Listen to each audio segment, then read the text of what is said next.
I gotta be honest, standing here by the ice, it's kind of surreal that in just a little bit here, the newest hockey team in the NHL, our team from Seattle, is gonna be taking the ice to warm up here soon.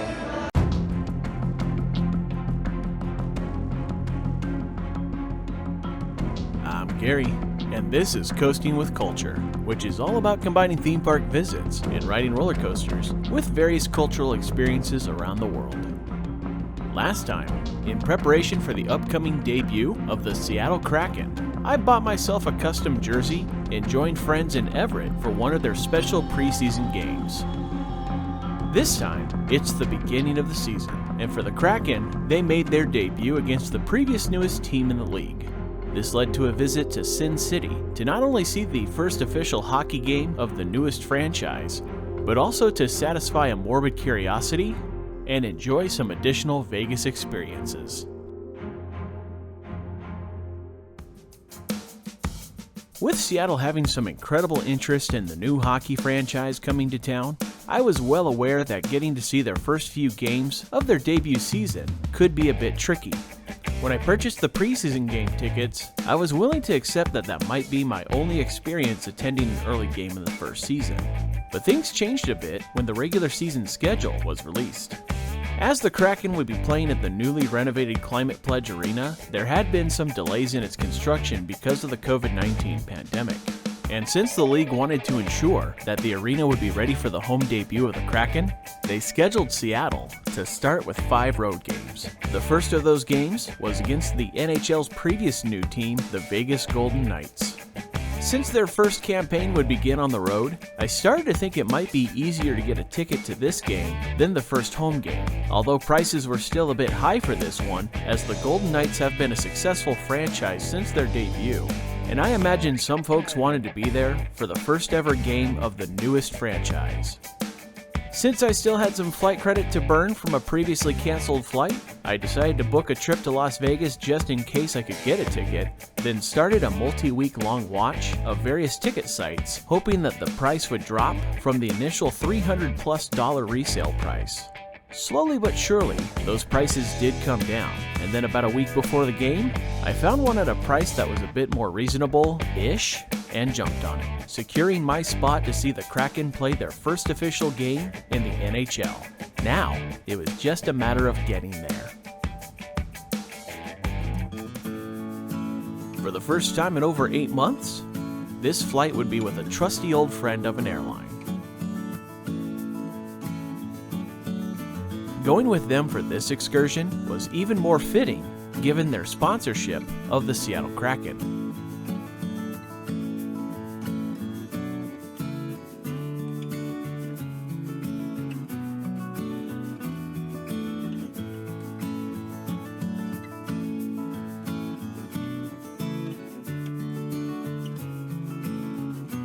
As we taxied for our departure, we passed by an Alaska Airlines Boeing 737 MAX that had been given a special Kraken theme to commemorate the team's first season. I might have been a tad jealous of those who got to fly on it to Vegas the day before.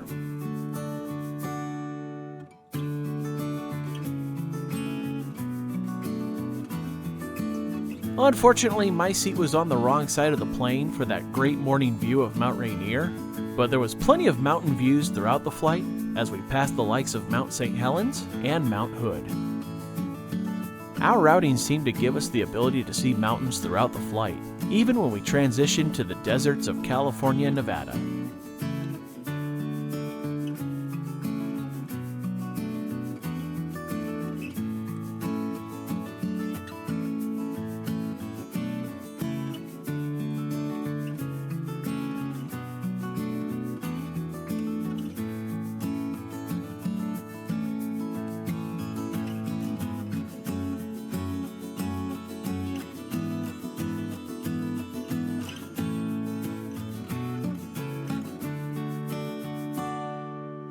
You know, it's surprisingly chilly here today in Las Vegas. I think the temperature is right now about 54, 55, and a forecasted high of 64, somewhere in that range.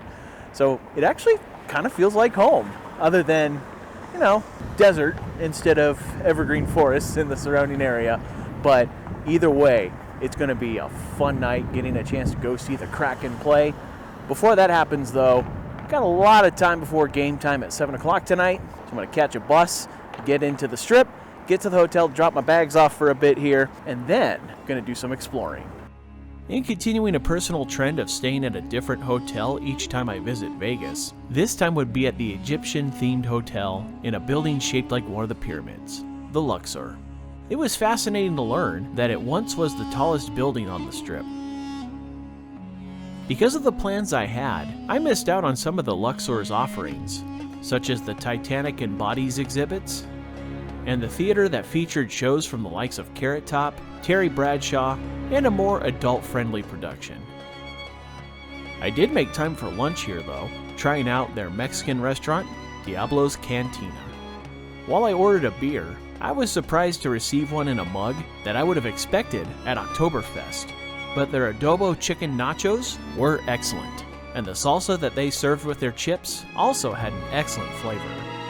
I did wander around a bit after lunch to take in a bit more of the architecture that was inspired by the designs of the ancient Egyptians, but then came a point where I decided I was ready to satisfy a morbid curiosity.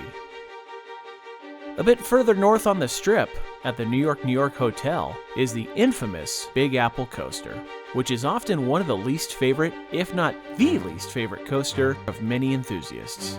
In the times that I've ridden it before, I found it to be really rough and painful, but near the beginning of this year, they replaced their trains with new 3-car trains from Premier Rides, which are similar to those you would find on their Skyrocket model coasters. It was because of this new train that I was curious to find out how it rode. Getting in line for the ride, the hotel seemed to be wanting to make a bit of a Halloween experience, as part of the queue was decorated for the coming day of spooky fun. But is there a reason for the ride to evoke fear no matter what time of the year it is? So I will say it is a better ride experience with the new trains. Definitely ends a lot of the headbanging that was a problem in previous iterations of this ride. It still kind of meanders around the second half. There's not a whole lot going on with it. The first half has some promise. There's some moments where it feels like it's going to give you a little bit of air, but some of the transitions are still a little wonky and does cause a little bit of jarring in parts. So it's not a great ride just because of changing the trains. However, for those who have not gotten the credit yet, if you come here to get the credit, it will be far more tolerable than it had been in years past. And that is a good thing. With my curiosity about the new trains on Big Apple Coaster satisfied, I went back to the Luxor to get into my room, which involved a unique elevator experience because of the hotel's pyramid shape. Their elevators ascend at an angle, which felt really strange when it would start moving, as you may not expect that side-to-side movement. The room was all the way up on the 25th floor, which actually caused a bit of an uneasy feeling because of the unusual angling of the balconies looking into the atrium, combined with the height up. But it was easier to not think about while in the room. A lot of Vegas hotel rooms I've stayed in seem to be fairly basic, but this was at least a clean room. And it gave an interesting view outside, as Allegiant Stadium, Mandalay Bay, and part of McCarran Airport could all easily be seen from here. After a quick nap, the Kraken jersey came back on, and it was time to head toward T-Mobile Arena for the game. There had been some discussions online about folks meeting up before the game, and it was actually just to the side of the New York Hotel, at a place called Beerhaus, where some Kraken fans gathered. And when I say some, I actually mean a lot. I was really taken back by just how many more Kraken fans there were here than Vegas fans, as someone mentioned this was their usual hangout spot before Golden Knight games. It really did make for a great atmosphere though, as everyone was ready for that first puck drop.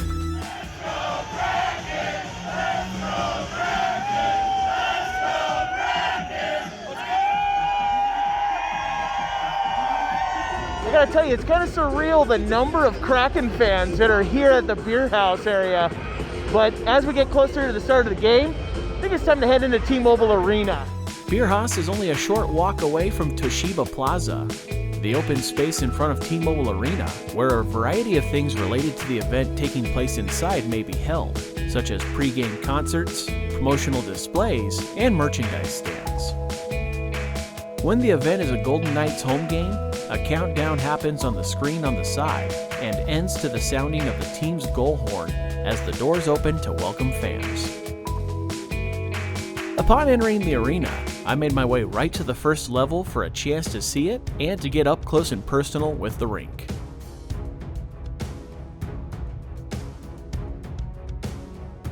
While several groups of fans came by for a few pictures, I found a spot and camped out a bit, as I wanted to get a closer look at the guys who would be the first to suit up for the first official game of the Seattle Kraken. It was a bit surreal to see the name Seattle and the logo up on the video board, as well as to see their banner alongside those of other teams in the league near the rafters. I gotta be honest, standing here by the ice, it's kind of surreal that in just a little bit here, the newest hockey team in the NHL, our team from Seattle, is going to be taking the ice to warm up here soon. This is going to be fantastic. As warm-ups came closer and closer, more and more fans gathered, and were eventually joined by a few ladies with special Golden Knights-themed showgirl attire. One of the first things that I saw in the arena that screamed Las Vegas.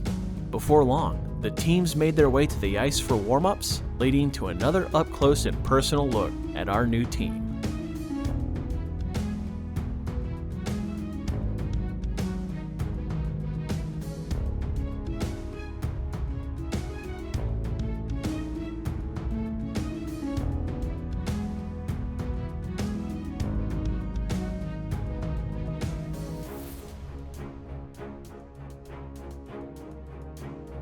As the warm-ups went on, I started to notice that those same showgirls were only on the Seattle side of the rink, leading to my realization that this was meant to be a distraction tactic by Vegas.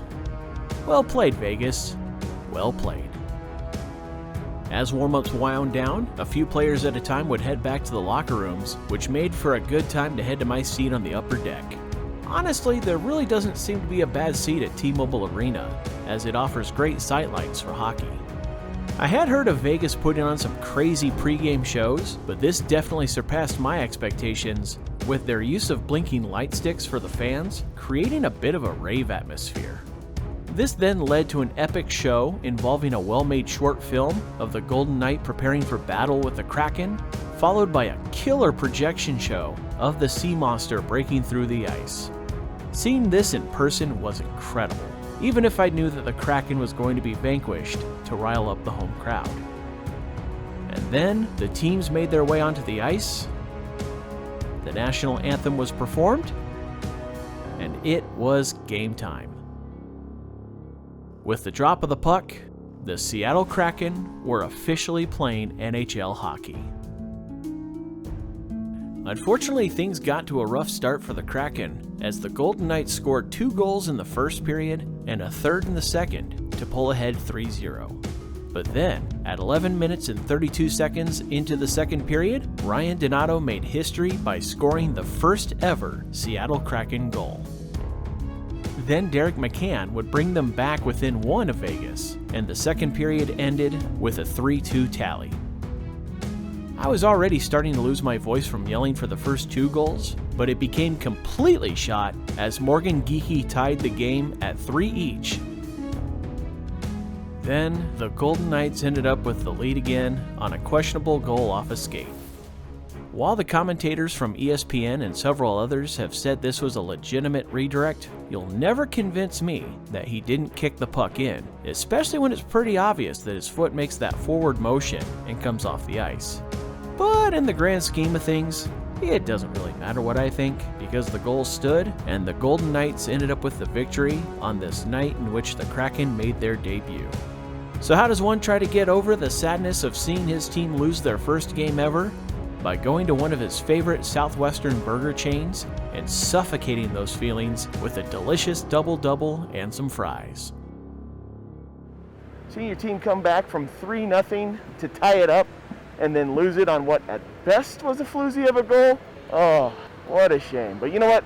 It's only 1 game out of 82, and there'll be others to go to see. They really held their own against a team that's a favorite to win the Stanley Cup, so looking excited to see what they can do in the future. For today, though, there's a little bit of time before my flight home this evening, so it's time to go check out some fun stuff here in Vegas. There were a few options I had in mind for spending the day in Vegas before heading home, and One of them was a bit further north and off the Strip, which I wish I knew just how far off the Strip it was before I began the long hike down. But at least it was a pleasant day for a walk to AREA15.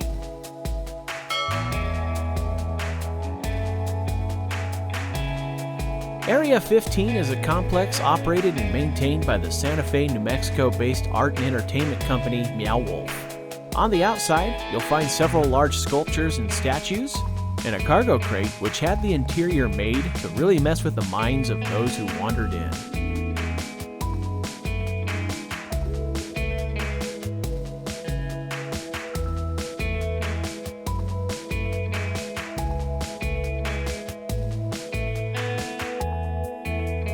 But this is only part of all that can be done at AREA15. As you head into the building, inside is what can be best described as a multi-sensory experience with various projections on sculptures and structures, along with music that fits the mood. AREA15 also has several attractions to enjoy, from a sort of zipline ride that circles around the ceiling to axe throwing. What might be the best attraction of AREA15 is Omega Mart, an interactive exhibit that centers on a fictional supermarket chain. The area that you start in resembles many supermarkets that you may have visited, but the items that are for sale are parody pieces of everyday items you'd find, or they're just downright bizarre looking. The fascinating thing is that many of these items on display can't actually be purchased.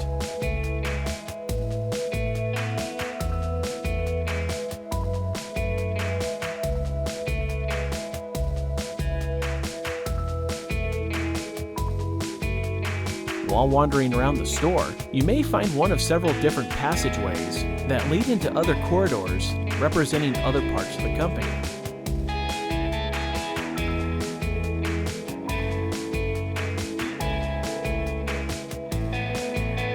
Some of these areas can make for opportunities to just sit back and see some psychedelic light displays.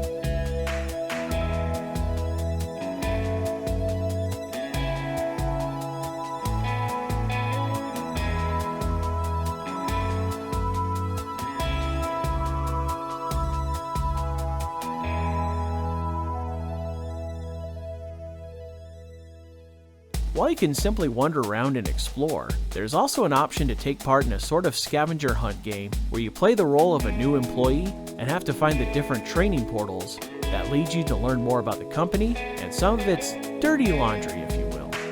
Whether you take part in the game or just enjoy the sights, this is certainly one of the most fascinating things to see in Las Vegas. All that exploring or completing the challenge can build up an appetite. And there are some food and beverage options, including a restaurant called The Beast. I had lunch here and tried a delicious chicken parmesan pizza. Pieces of fried chicken breast, mozzarella and ricotta cheeses, and basil to top it off. With all the walking around earlier and then climbing up and down the decks of Omega Mart's factory and offices, I ended up heading right back to Luxor to grab my belongings, then continued back to the airport a little bit ahead of my flight.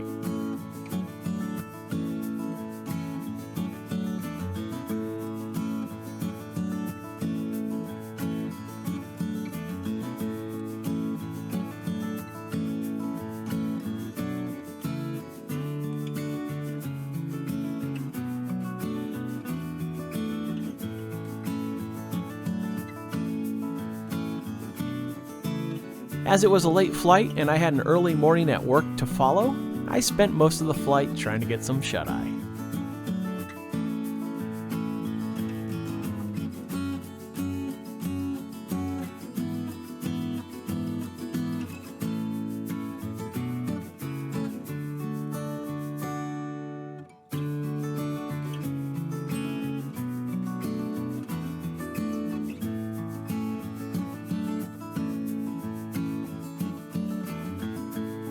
And that was the trip to Las Vegas to see the debut of the Seattle Kraken. It was disappointing that they lost their first ever game, but it was a really exciting experience to be part of with many other Seattle fans, and I enjoyed getting to have some additional Las Vegas experiences to go along with it.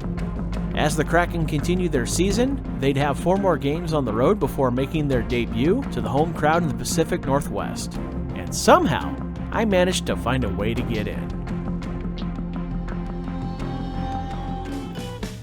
Thank you for watching this Coasting with Culture video. If you enjoyed it, please give it a thumbs up and click the subscribe button below to see future videos here on YouTube, like these ones which you may enjoy as well. Additional content can be found at coastingwithculture.com, and you can also follow Coasting with Culture on Facebook, Instagram, and Twitter for announcements, previews, and updates. Thanks again for watching, and until next time, take care and safe travels.